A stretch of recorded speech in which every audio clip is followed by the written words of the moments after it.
गुरुकुल नवप्रभात आश्रम ओडिशार बरगढ़ जिला पदमपुर ब्लॉक नुआपाली ठाणे रही और ई जगह निके प्रत्येक मासर प्रथम बुधवार रु नेकरी शनिवार पर्यंत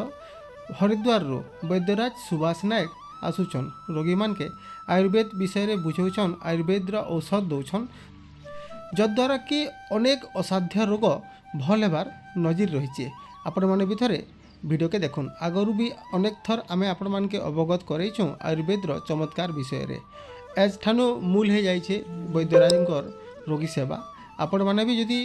देखुछन वीडियो निश्चित भाव जोगाजोग करुन बुधवार रु नहींकरी शनिवार पर्यंत वैद्यराज रहे तारपर पलाबे भुवनेश्वर के खंडगिरी अमृत संधानम क्लिनिक निके सेठाने प्रत्येक मासर प्रथम रविवार और सोमवार 2 दिन धरिकी देखुछन तार संगे संगे नुआपाली आश्रम रे अनेक प्रकार सुविधा रही खाबार पीबार भी उत्तम व्यवस्था कराहेसी।